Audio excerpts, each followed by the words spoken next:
Nearly halfway around the globe lies the land down under, the continent of Australia. Almost everyone has seen images of Sydney Harbour, the famous Opera House, and the beautiful coastline of this amazing continent. Home to some of the world's best surfing, the unbelievable Great Barrier Reef, and some truly breathtaking landscape. But the center of this continent is seldom talked about. Known as the rugged Australian outback, much of this land is nothing more than dry, unforgiving desert. Very few call this part of the continent home. Not many people travel into the outback, so it was a complete surprise to the locals that a group of American jewelers wanted to travel into the heart of the outback, a tiny town in New South Wales called Lightning Ridge. Lightning Ridge can best be compared to the Old West in the United States.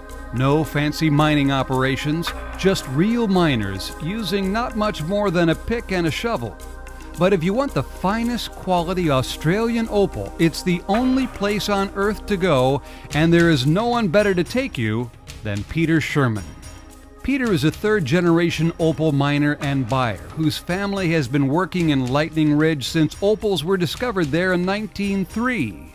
I'm a third-generation opal dealer. My family started in 1896 at a place called White Cliffs in New South Wales with my granddad when he was 12 years of age. For me, it's just a passion. It's the most interesting business to be in.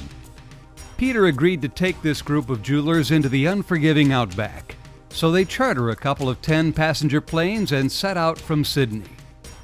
People have specifically come out here from the States to actually go to the ground itself, to go up to Lightning Ridge, to walk on the ground, to go down the mine, to see how it all works. Hi, we're Marty and Kathy White from Enhancery Jewelers in San Diego. We've traveled halfway around the world to the mines of Lightning Ridge, Australia.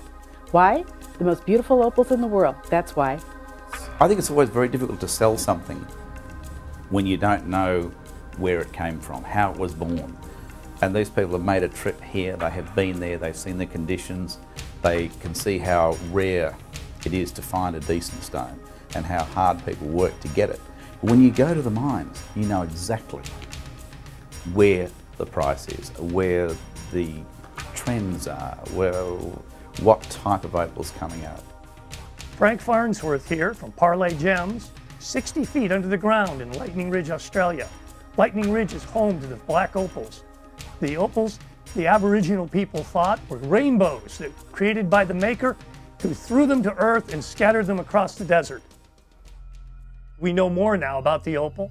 The opal was caused by water taking and running through the sandstone, collecting the silica along the way. When everything went just right and the silica molecules lined up perfectly, we got that step beyond a prism that we call opal. It's a captured rainbow in stone. No other gemstone is like it. Where you start going out grid drilling across the landscape, 9-inch auger holes, trying to find a fault or slide under the ground, which will then possibly have opal deposits at the base of that fault or slide. You find a bit of a trace, you peg your claims, you bring in the big equipment, you do a large, like a 3-foot core wall hole straight down, and then you start with your ballroom downstairs bellying out, following the opal, digging, putting in props, digging a bit further, putting in more props. You get a claim that's 50 by 50 meters, and then you've got to work that claim. You've got 24 months to get that opal out of the ground. Opal is such a rare stone that a miner can mine for years and find nothing, or can get very lucky and make his million. This is a big risk business for the little guy. Everyone who comes here is on equal footing, they say. Yeah, g'day. My name's Fred Malouk. I've been mining for approximately 30 years.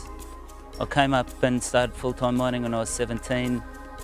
My father used to mine in a field about 80 kilometres away from here, and I used to come and visit him on school holidays. So I got the bug, opal bug from there.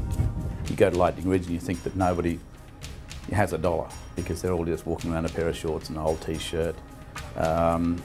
No one shows any signs of wealth or trappings. You wouldn't know if this guy was a millionaire or just had $10 in his pocket.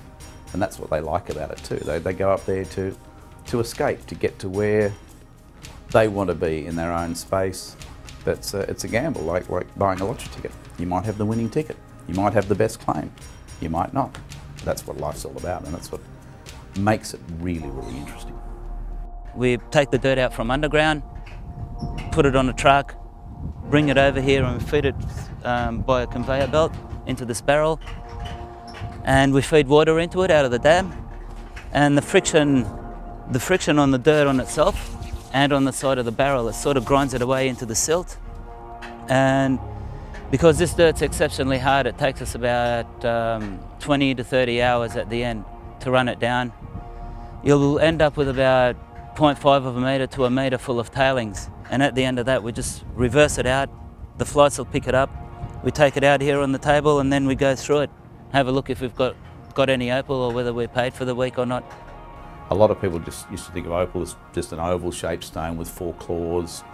Very nice, pretty interesting, but it was all just a little bit too nice and interesting. And these days, when you've got dentist drills, Dremels, things like that, where you can actually drill out a piece of sand or a slight imperfection and follow the contour of the colour, the way God actually made the colour to roll through a stone, you can make very unusual pieces of stone, natural stone carved out, and make beautiful, very, very distinctive jewellery out of it. And I think that's what the passion for me is, that it's every single piece is a one-off. A really good cutter is a cutter who can decide which is going to be the top and which is going to be the bottom, because if you make the wrong decision, you're going to lose a lot of money. You're not going to show the best colour bar. So the skill of a good cutter is in actually the decision making on how to cut the stone out of a rough piece. Much of the opal cutting and polishing is done by experienced local cutters. I've been cutting and polishing and carving.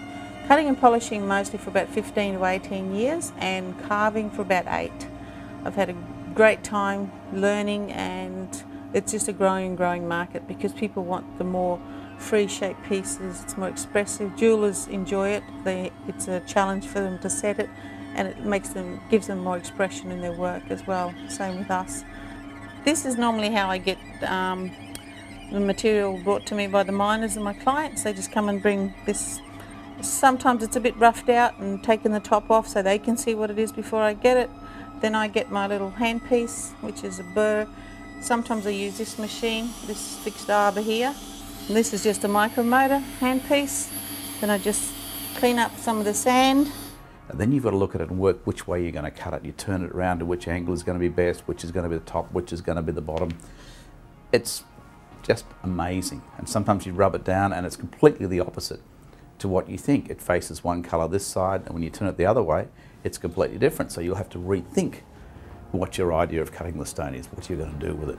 Seeing firsthand the conditions and hard work that goes into every opal was incredible. But the jeweler's true goal was to handpick the very best Australian opals before the rest of the world has a chance. They were looking to handpick the best of the best, the ones that would normally get bought up by wholesalers from Asia, the Middle East, or Europe. Just a tremendous piece. I love it. Yeah. The light and the fire and the color there. So the thing today, I mean, they used to cut opals just round because they just had a one wheel. Access to this quality and quantity of opal can only be achieved by traveling halfway around the world. Most of the opals they were selecting would never have made their way to the U.S. In the same way they buy diamonds in Antwerp, Belgium, and gold in Italy, Australia is the world's leader for opal. The philosophy of buying at the source is what makes their quality and selection second to none. The miners and dealers at Lightning Ridge have never seen a group of retail jewelers visiting the mines and buying at the source. It was an education for everyone. The quality, selection, and value was better than anyone expected, making the unbelievably long flight worthwhile. Come see the amazing opal jewelry directly from Lightning Ridge at Enhancery Jewelers.